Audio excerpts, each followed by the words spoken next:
bom dia a todos. Difícil falar assim tão próximo da hora do almoço, porque está todo mundo com fome, né? Ninguém presta atenção, fica todo mundo desesperado para acabar logo para comer, mas eu prometo ser rápida. Eu vou trazer para vocês uma visão um pouco diferente do Reginaldo. Eu acompanhei esse trabalho de discussão da legislação da lei dos bioinsumos muito pelas empresas que eu represento. Eu tenho uma experiência grande na área regulatória, minha experiência ela começou com químicos, então 10 anos de regulação trabalhando com legislação de produtos químicos, e aí só depois eu passei a entender um pouco dos biológicos, mas sob essa perspectiva da lei, olhando com a minha visão de advogada, com a minha formação jurídica. Essa lei, ela trouxe, de fato, paixões muito relacionadas à possibilidade ou não da produção on-farm.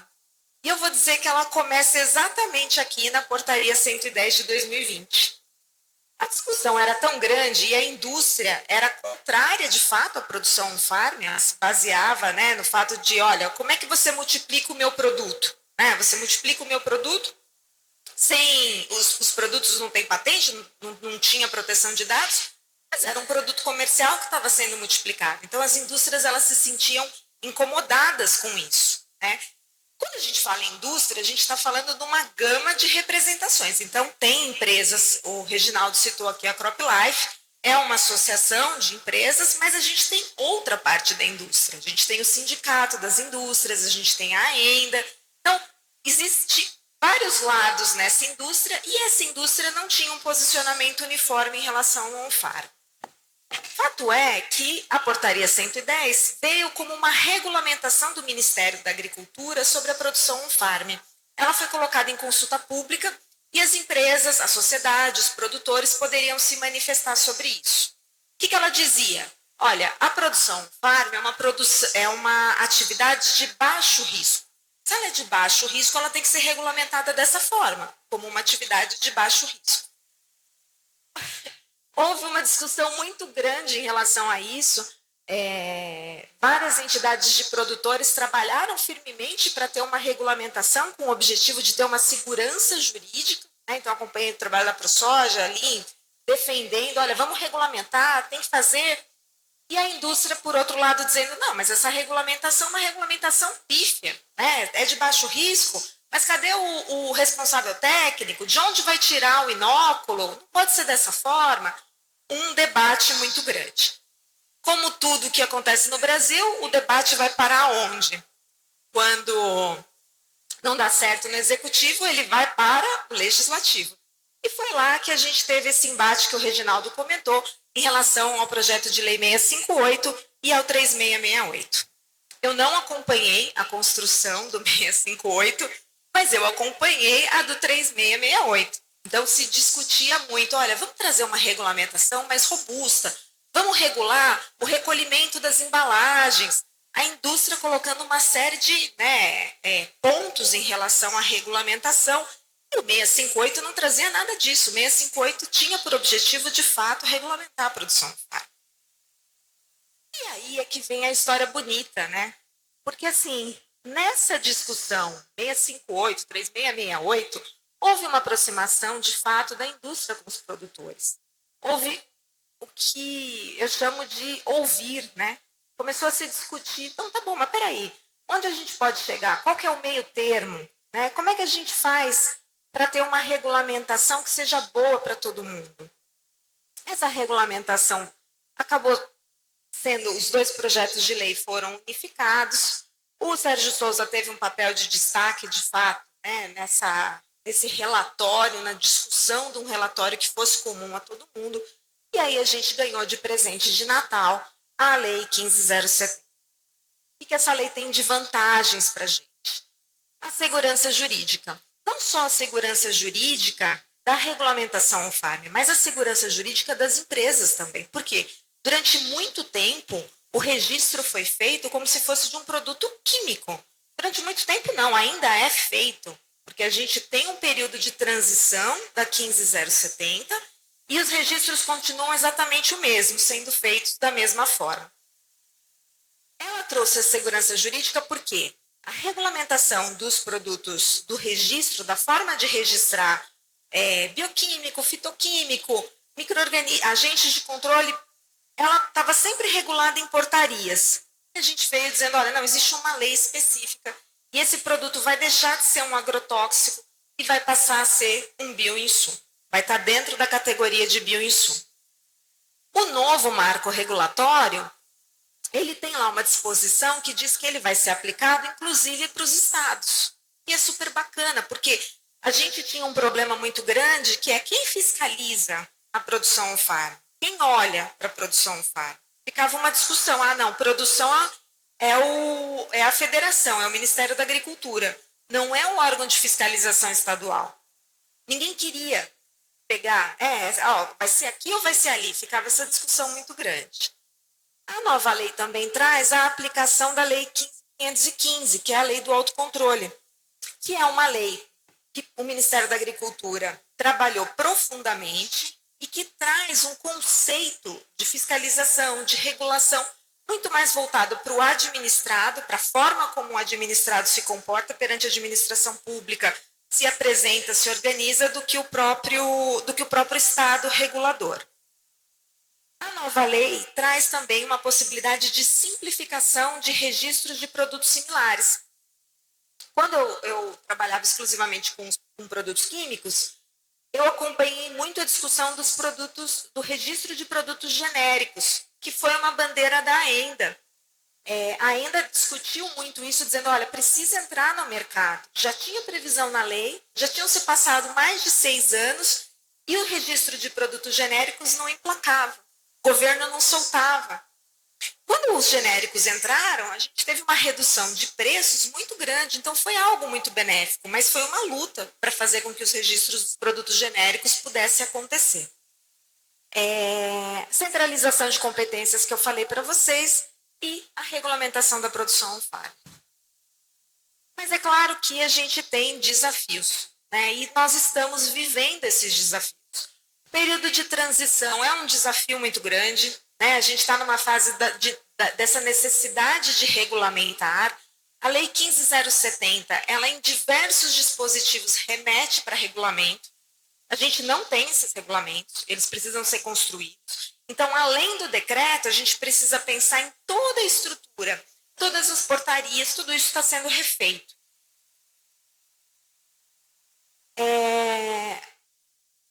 E ao refazer isso, existe uma discussão muito grande, porque a nova lei, ela coloca todo mundo na mesma regra. Então, por exemplo, a gente viu durante muito tempo lá no escritório uma discussão dizendo assim, olha, eu vou fiscalizar, você está, para as empresas, tá?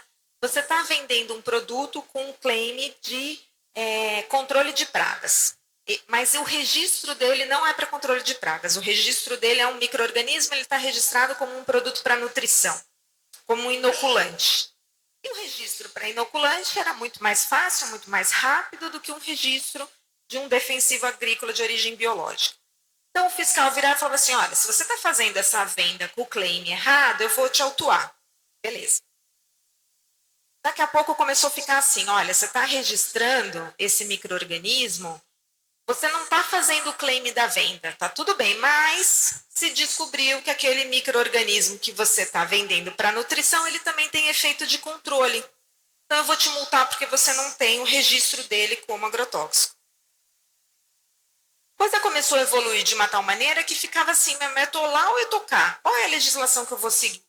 Então, a nova lei, ela tende, o objetivo dela era resolver essa situação. O micro-organismo não sabe ali qual função ele vai exercer, em qual pezinho de legislação ele está. Então, era preciso, de fato, tentar colocar todo mundo na mesma ordem, ainda que a gente apresente laudos de eficiência diferentes para os produtos, mas colocar todo mundo na mesma lei para ser regulado da mesma forma.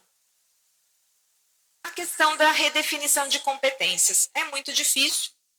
Reginaldo colocou aqui essa questão de ter 3 órgãos para avaliar ou o Ministério da Agricultura. Os produtos que estavam regulados pela lei de fertilizantes sempre passaram só pelo Ministério da Agricultura. O procedimento era via mapa, fiscalização, Ministério da Agricultura. Os defensivos agrícolas de origem biológica, por sua vez, tem um pezinho no MAPA, no IBAMA e na Anvisa. Quando a gente coloca todo mundo na mesma lei, é difícil para os órgãos que hoje regulam, disciplinam, tem toda uma estrutura dentro do órgão aceitar não fazer mais parte disso, não fiscalizar, não regulamentar, não apreciar o registro. Então, esse é um ponto, essa virada de chave para os bioinsumos, ela é muito difícil. E a gente encontra essa resistência, inclusive, nas legislações estaduais. As legislações estaduais prevêem um registro dos bioinsumos, um registro das empresas e um cadastro desses produtos, o que a lei federal não estabelece. E aí, como é que fica? Né? É uma norma federal, uma norma estadual diferente, o que vai ser aplicado? Essa discussão é um desafio que a gente vai precisar superar também. A readequação das normas estaduais entra exatamente nesse contexto, e a implementação de benefícios fiscais atualmente em vigor, isso é relacionado às empresas. As empresas têm benefícios em relação aos defensivos, né, no que se refere à importação, no que se refere à comercialização, à circulação dessas mercadorias, que com a mudança de legislação vão precisar ser criados, vão precisar ser reestabelecidos. Então, o que muda? Né? Eu coloquei aqui conceito, sistema de produção e sistema regulatório. Na questão do conceito, a mudança não é só de nome, mas vai mudar regramento. Então, a gente deixa de ter agrotóxicos de origem biológica, a lei foi inclusive modificada, e passamos a ter bioinsumos. Biofertilizantes, inoculantes, condicionadores de solo, todos eles na legislação de bioinsumos. Aqui a abrangência da lei, né, não vou entrar muito no detalhe por conta do tempo, mas já é direto a questão de conceitos, a lei trouxe conceitos de biofábrica, e a biofábrica aqui muito entendida como estabelecimento que vai fazer a produção com fins comerciais, né, deixando isso claro.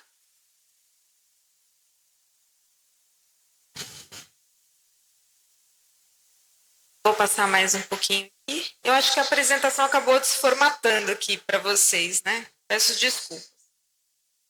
Aqui só para ilustrar a alteração do conceito que tivemos de agrotóxicos. Então, antes a gente tinha produtos e agentes de processos físicos, químicos ou biológicos, e na nova redação a gente tem agrotóxicos como produtos e agentes de processos físicos ou químicos isolados ou em misturas com biológicos. No que se refere ao sistema de produção, a gente também teve uma mudança, que é a questão da produção para uso próprio, o on-farm. Então, o que a lei estabeleceu claramente? A vedação para comercialização, não pode fazer, mas não pode vender. A autorização legal para a prática, para evitar justamente o que o Reginaldo falou, né, esse movimento do Ministério Público contra quem fazia produção on-farm.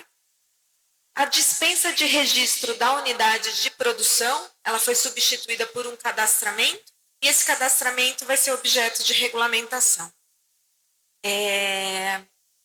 A possibilidade de ser feito individualmente ou em associação com cooperativas, a isenção do registro do que está sendo produzido dentro da fazenda, a possibilidade de serem seguidas boas práticas determinadas pelo Ministério da Agricultura, a necessidade de acompanhamento de um responsável técnico ainda vai ser regulamentada pelo decreto, mas existe uma previsão para isso, e a proibição da multiplicação do produto comercial. Onde, então, né, como é que fica essa questão? Onde vai poder ser obtida a cepa? A gente fala das fontes confiáveis, mas o Reginaldo colocou. Então, tem que estar num banco de germoplasma, vai poder ser obtida da natureza ou através da aquisição do inóculo. O inóculo, na minha visão, representa uma outra forma, um outro negócio que surge com a lei de bioinsumos, porque vai poder acontecer exatamente isso.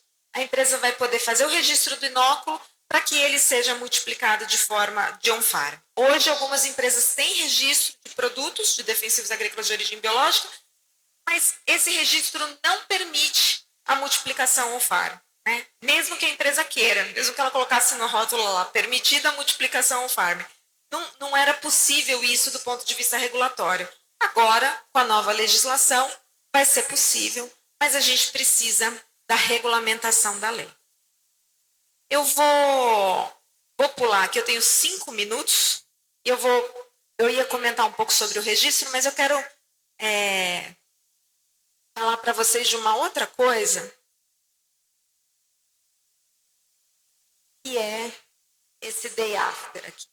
Então, a gente está num momento de discussão da regulamentação, foi formado um grupo de trabalho, esse grupo de trabalho tem várias entidades, a gente se reúne com muita frequência para discutir a legislação e a gente tem, de fato, enfrentado alguns desafios. Desafios de que tipo? Como o Reginaldo colocou, essa questão do registro valer para os 3, ser regulamentado por 3 órgãos ou só pelo Ministério da Agricultura. Pensa o seguinte, se antes a gente tinha uma lei, que era a lei de fertilizantes, que trazia um procedimento, e a lei dos defensivos, que trazia outro, com muito maior complexidade, estando todos na mesma lei agora, a gente precisa chegar num procedimento intermediário. E isso é difícil, não é fácil. Não é um procedimento fácil.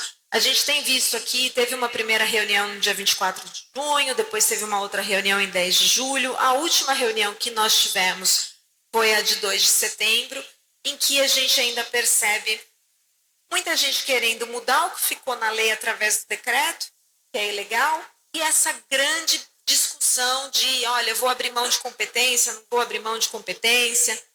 A gente tem discutido sobre a forma de organizar os produtos, se a gente vai colocar como organismos, substâncias, misturas, e isso vai influenciar, sem dúvida nenhuma, na questão do registro. A gente tem discutido muito sobre as funções dos produtos, porque a gente entende que o fluxo de registro também vai variar conforme as funções. Existem divergências, sobre o que é um produto de controle, se entra ou não entra indução de resistência, como ficariam os bioestimulantes nessa história. A gente está tentando apaziguar isso. Está difícil, é um processo de escuta, mas temos um prazo até o final do ano e o grupo está se movimentando para cumprir esse prazo. A questão da virada de chave é que a gente ainda não virou a chave. O próprio Ministério da Agricultura, sem ter essa regulamentação na lei, continua chamando os produtos de agrotóxicos. O registro continua o mesmo, forma de fiscalização a mesma, cobrança de taxas a mesma coisa. E não é o que diz a lei. A lei ela tem vigência imediata. Então, essa proibição da multiplicação de produto comercial, ela não vai acontecer só depois da regulamentação da lei. A lei tem vigência imediata, ela está valendo. Então, o processo ele pode ser feito, mas as cautelas da lei já começaram a valer. Virar a chave é difícil? Quanto tempo não demorou para a gente começar a usar cinto de segurança? Como quem acompanhou esse processo lá do fundo para hoje sabe que isso é complicado, mas ela é necessária. E se a gente não começar a fazer, se tiver um atraso na regulamentação da lei, a gente nunca vai conseguir implementar o que eu considero um grande sucesso. É isso, gente. Eu acho que estamos num momento de escuta e vamos torcer aí para as pessoas conseguirem implementar essa lei que ela é tão boa para a nossa agricultura. Obrigada.